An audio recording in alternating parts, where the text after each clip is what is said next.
absolutely fantastic. Oh, what's happened? You look as if you'd seen a ghost. A ghost? Brandy, that's what I need, brandy. Brandy. Yeah. Oh, yeah. Who struck you?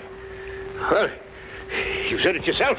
It was a ghost, and without any previous warning at all, he hit me in the eye. Yeah, wait a minute. Yes, I think you better have another. Well, thank you. And now I'll begin again.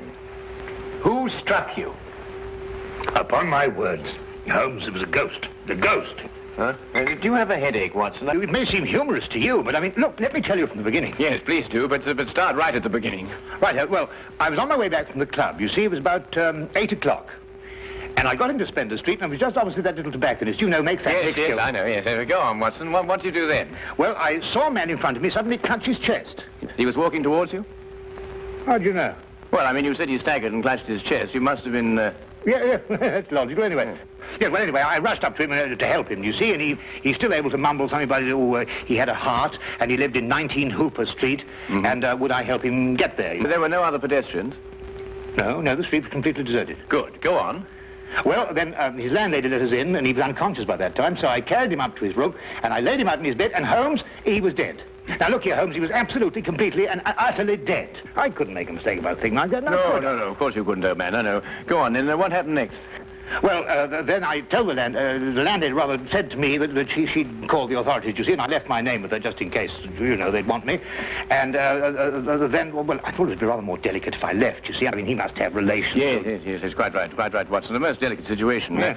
What was the man's name? Higgins. Albert Higgins. Uh-huh, I see. And what did you do after you left the house? Well, you see, it had been a bit of an effort, you know, carrying him up like that, so I got down the stairs and popped across the road into a pub and had a pint. And then I started off back to the flat, you see. Well, I just turned the corner into Spencer Street, and there was Higgins, Albert Higgins? Yeah, just face to face with me. There he was, large as life. We stood looking at each other for a minute, then he lashed out and hit me in the eye. And then really, Holmes, he vanished. Vanished? Yes, he's into the blue. Well, he ran away? Well, the street was rather ill-lit, you know, and it took me a minute or two to pull myself together.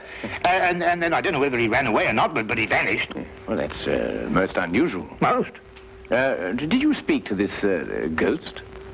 Well, I may have said, good gracious, Higgins, or by Jove, Higgins, or even good heavens, Higgins. Oh, yes, perfectly natural, Watson. Describe Higgins to me. Well, he's 50-ish, sandy-haired, medium build. Well, is that all you observed? No characteristics? Well, now, really, Holmes, when I had the chance of examining him on the bed, the most obvious characteristic was he was dead. Yes, well, how was he dressed? Green tweed suit. What, just wearing a green tweed suit? He must have been wearing something more than that in this weather. Oh, no, he had a big floppy hat and a long overcoat. Ah. Oh, and something else. Yes, I did notice something else. He limped. Aha. Was he carrying a cane? No cane. Well, is there anything else, Watson? Think hard. Oh, yes, I remember something now. What? Yes, the second time I saw him, he was carrying a package. But the first time, he didn't have one. Now this is curious. Very curious. Where are you going, Holmes? Not me. We. I'm in no condition to leave the house. And a morsel of raw beef will immeasurably improve your appearance. And then what? Then we shall do our best to track down the belligerent ghost of Albert Higgins. Fascinating idea, don't you think? Well, the whole thing's been most unnerving, you know. I mean, it knocks the wind out of the chap, yes. Oh, really, no one.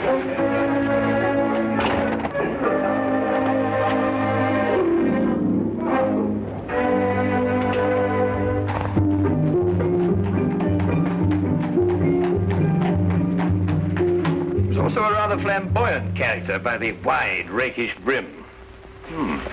I see he was an artist, too. Well, he hasn't painted very much recently. Notice the specks of paint underneath the brim here. And not house paint, but canvas oils. Here, what's this? How are you, Jensen? What are you doing in poor Albert's room? Oh, good evening, Mrs. Blake. You remember me, Dr. Watson? You're the bloke who brought poor Albert in. Yes. Who's your gentleman friend? This is Mr. Sherlock Holmes. Mrs. Maggie Blake, the landlady. Pleased to meet you, I'm sure, Mr. Holmes. Oh, poor old Albert. He was proper fond of life, Albert was. He wouldn't have popped off if he'd had his way. Oh, few of us would, madam. I was around to the local having me good-night pint. And grieving for poor old Albert. He would have wanted a proper send-off. With a pint of mild and bitter, Albert would. No doubt he would, madam. The body, I see, has been removed by the authorities. Oh, poor old Albert on a slab. Oh. Oh, dear. Have you notified his next of kin, Mrs. Blake? No, he had none. He was all alone. Oh, I see. Where was Mr. Higgins employed, madam? At the Pembroke Museum, right around the corner in Spender Street. It's a picture museum. Albert was a day watchman. A day watchman, you say? Well, what were his working hours? 9 in the morning till 9 in the evening. Punctual as a clock, Albert was. Never late a minute. Poor Albert. He always came back from the museum, then, at a few minutes after 9 every evening. Aye, to make his supper. He was a proper good cook, Albert was. Excuse my saying so, madam, but aren't you mistaken? Surely it's a little after 8 when Mr. Higgins finished work? Because it was only a little after 8 when I picked him up this evening and brought him here. Oh, no, Doctor. It was just after 9. I marked the time because I was waiting for Albert to come back. He had asked me to get him a cut of beef. He always came back just after 9. He'll never eat that beef now. Poor Albert won't. He'll hit you in the eye. Hmm? Oh, no. I just bumped into a door. Oh, you shouldn't get familiar with the door, if you know what I mean. Well, really, that... Yes, I think we've found out all we can for the time being, Watson. Thank you, madam. We shan't intrude on your grief any further. Poor old Albert. It really is most embarrassing about this eye, Holmes.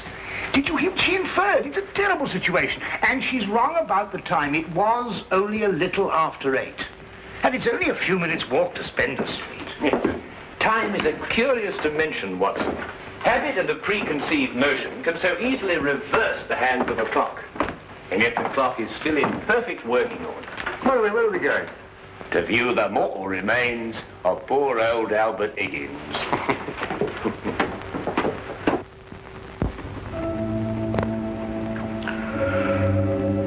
Well, there he is, Mr. Holmes. Nice and peaceful, I gave. Poor chap. See anything, Holmes? Nothing that I haven't already deduced, except that I drew an erroneous conclusion from his hat. He has painted recently, but indoors with his hat off. There are still traces of paint, quite fresh under his fingernails. What does that mean? I haven't the faintest idea. Well, you gents aren't the only ones interested in this dearly departed. Inspector Lestrade of Scotland Yard's looked him over, too. Oh, indeed. Oh, he's still here if you'd like to talk to him. Well, that should be very informative for one or the other, or both of us. I can't understand it, Holmes. I'm absolutely sure this is the man who punched me. I'm positive. But also the one who had the heart attack? Yes, I'm sure of it. One and the same. Well, he's punched his last punch. Where he probably is, they're punching him. Full of holes with pitchforks. Yes, well, I think we've seen and heard enough. Would you like to take us to Inspector Lestrade now, please?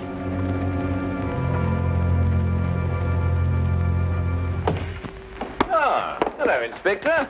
Oh, Mr. Holmes, I'm surprised to see you here. Now, this is one case you can't make anything queer out of. Oh, then why, my dear Inspector Lestrade, are you here? Well, when they brought him in, somebody recognized him as pound-note Albert Higgins. I come along to check their identification. We like to keep a track of our old pals, you know. What was he in prison for? Counterfeiting. He made the best pound note you ever saw.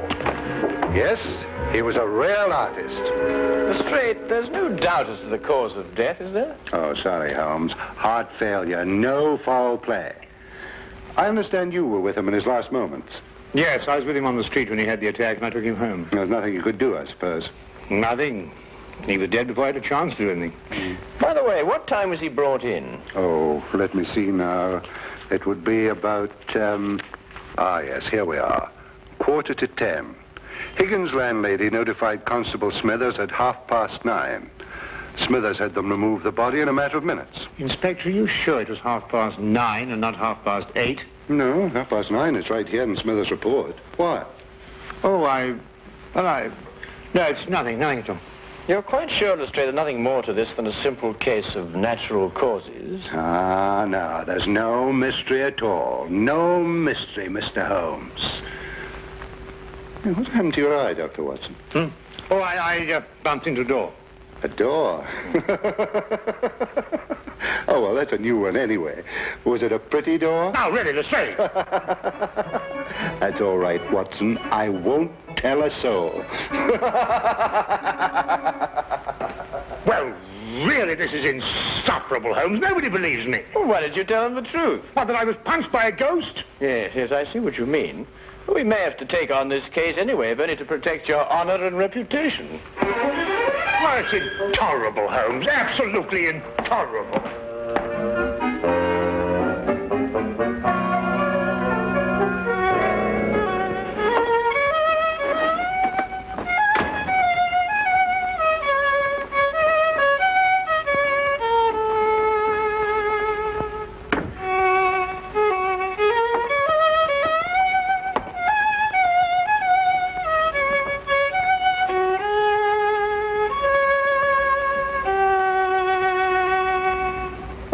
Evening, Watson. Anything wrong? No, nothing. Of course not, everything. Oh, you're sure you're not brooding over last night's affair, are you? Of course I'm not. Don't be so ridiculous. Oh, come on, out with it, man. Well, no, there's nothing to come out with. I don't know what you're talking about. Oh, come on, Watson, there's something on your mind. Well, Gosh, you'd never believe it. Nobody'd believe it. Well? Well, I met Albert Higgins in Spender Street again, tonight. And he punched you again? He pulled my nose! Really? Very, very interesting, Watson.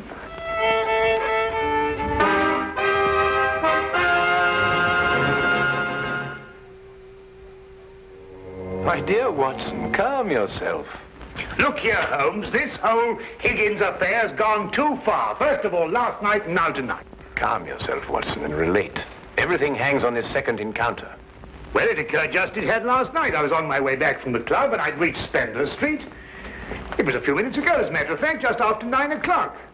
I'd stayed rather later in the club than usual. There was a chap from Afghanistan. He was awfully interesting. Yes, Watson. Get on with your story. Well, I was rather preoccupied, as you know. This affair's cut me up, rather, and although I may not show it. Anyway, I was walking along. I suddenly looked up, and there was the pedestrian, a man a few feet from me. Walking towards you? Well, yes. Of course, I didn't recognize him straight away for, you-know-who. Anyway, I sidestepped him past, and he sidestepped to let me pass, and then we sort of zigzagged about a bit, you know what it is on the street, and ended up by bumping into each other. Now, that's when you recognized Albert Higgins? But it was Higgins. I couldn't be mistaken. Good heavens, man, I know him like my own brother. Dressed as he was last night? Exactly. And what did he do then? Well, as I told you, then he put out his hand and he... Well, yes, we'll go into that. And then he was gone, vanished. Capital, Watson, capital. Everything begins to fall into place. Now, there's one more question. Was he carrying a package? Well, yes, he was, just like last time. I say, Holmes, do you believe, What? Supernatural? Ghosts, do you mean? Sounds silly, I know, but Higgins did die of a heart attack. There was no foul play. No foul play? Why, the whole affair reeks of foul play. I can tell you, Watson, I haven't been idle today. Do you know that the Pembroke Museum is showing a collection of paintings on loan from the Italian government, and that included amongst those paintings is Leonardo da Vinci's Moonlight Madonna? Well, I did read something about it in the paper. What's that got to do with Albert Higgins? Well, we must now pay a visit to the good inspector and inform him that if the ghost of Albert Higgins hadn't struck you in the eye... And pulled my nose. And pulled your nose, I would never have suspected the Moonlight Madonna would be stolen from the museum. What? Well, it's quite obvious, isn't it? Well, of course.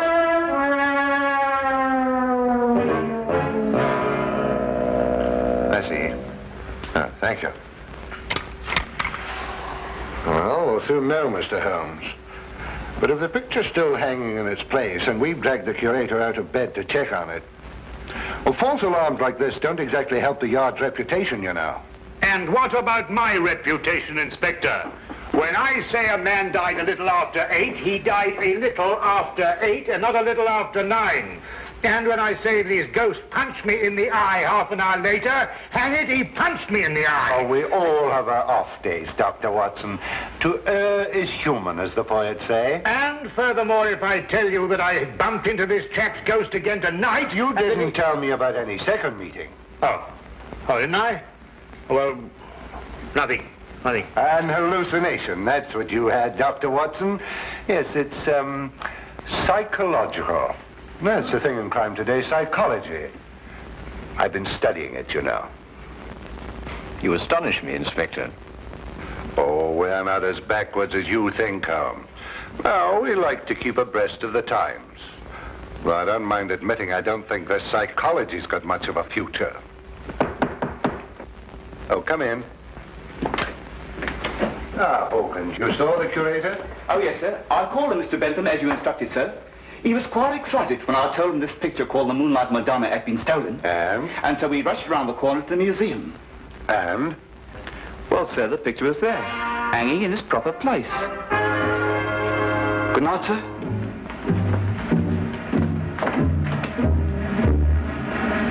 Well, there you are, Holmes. As I said to Dr. Watson, to err is human. Can I give you gentlemen a lift anywhere? Thank you, Inspector. Oh, I think it might be a good idea if we called at the Pembroke Museum on our way. But you heard what Hawkins said. The picture was hanging in its proper place. My dear Lestrade, Hawkins' statement merely proves that what he and the curator saw was not the Moonlight Madonna at all. Merely an excellent forgery.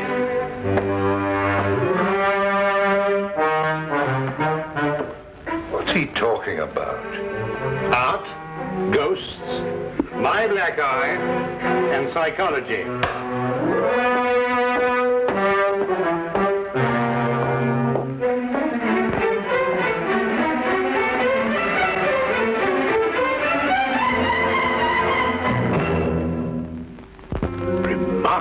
Remarkable. Only a microscopic examination of the brushstroke shows it any different from Da Vinci's work. Of course, if you still have any doubts, a chemical analysis of the paint mixtures will prove them to be of modern manufacture. No. You've quite convinced me, Mr. Holmes. An analysis is necessary. Dear me, this is catastrophic. A rather delicate situation, eh? Delicate. The Italian government will hold the British government responsible. But the painting is an Italian national treasure. And the theft could easily affect a pending treaty between the two nations. Mr. Holmes, you must find the original before the Italians learn the painting's been stolen. The British government will hold me responsible. And the Yard will hold me responsible. The most priceless of the lot, too. Yes, naturally. Well, we know who stole the painting and substituted a forgery, Higgins. All we've got to do now is find out where he hid it. What time did you leave the museum, Mr. Benson? A few minutes before 9. Higgins was still on duty. You're quite sure it was Higgins? I'm certain, Mr. Holmes. I chatted with him for a few moments, and I couldn't have mistaken his voice. And the night watchman relieved him at 9. Well, you heard him say that, Mr. Holmes, and that he had a package with him when he left. The night watchman swears up hill and down dale it was Higgins, all right. Well, the matter seems to resolve itself very nicely, doesn't it? Dr. Watson was punched by Higgins a few minutes after 9. The night watchman saw him leave at 9, and you spoke to him a few minutes before 9. Look, Holmes, why don't you and Dr. Watson go home and have a good night's rest? From now on, it's nothing but plain, ordinary, simple police work. Nothing you could use a magnifying glass on. True. True, Inspector. Well, good evening, gentlemen. Yes, well, good night, gentlemen.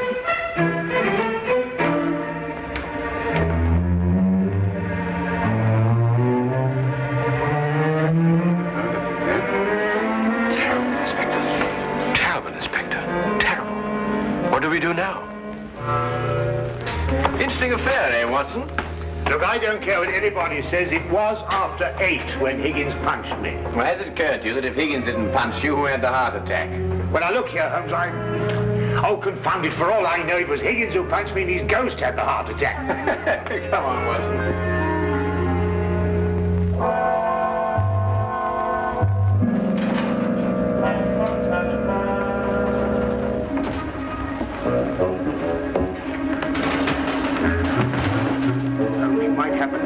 till you tell me what we're breaking into. Shh, whisper. But I am whispering. Oh, now, quiet, Watson.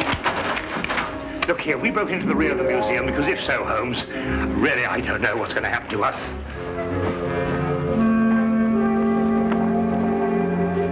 Here, hold this. What? Oh.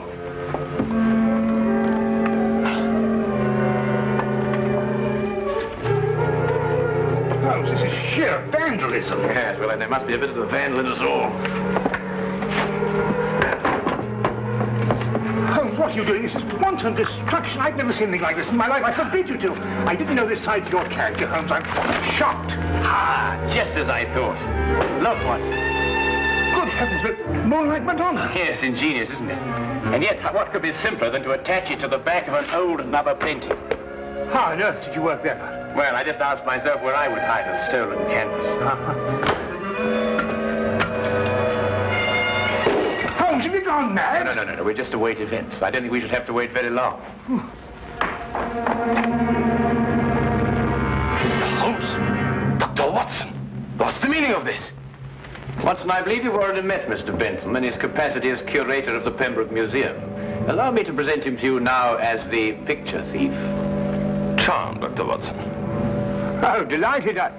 What is this?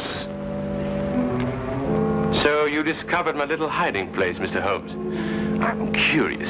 How did you know it was I and not the late lamented Higgins? Yes, I believe Dr. Watson's story from the first. If Higgins died at a little after 8, it must have been someone else who struck him a little after 9. But it was Higgins who punched me home. No, Watson. It was a limp, a wide, floppy hat, and an exceedingly long overcoat that punched you. Seen in a dimly lit street. A psychological misidentification, as the good inspector would call it. The night watchman was also a victim of the same illusion. What about the landlady? How much did you have to pay her to set back the time of death by an hour, Mr. Bentham? Oh, not much, Mr. Holmes. How did you know it was me? Dr. Watson and the night watchman both identified the 9 o'clock Higgins visually at a distance. Only you pretended to have spoken to him. This meant that either you were lying or Dr. Watson was punched in the eye by a ghost. I believe the simple explanation. You almost make me feel transparent, Mr. Holmes. To anyone who viewed the facts objectively, you were. It's a pity that one crime has to lead to another. Yes, and I think it's a great pity, Holmes, that you broke that vase. Oh, yes. But it's only an imitation. Nonsense, you can't tell me that sort of work like this is an imitation. Perhaps the pieces can be... Well done, Watson, well done. You know, Holmes, you didn't have to invite him here to catch us. You put us in rather an awkward position. Oh, my dear fellow, I have sublime confidence in your ability to extricate us from any predicament in which my rashness may place us. Might I suggest that you now fetch the good inspector? Yeah, here you are. Excuse me. I say, Holmes, Bentham punched me in the eye. Who was it tweaked my nose? Well, my dear old chap, it was absolutely imperative that I make certain that the limp, the hat, and the coat were really capable of fooling you. You? Yes, I regret to say I not only tweaked your nose, but I also pulled your leg. Oh!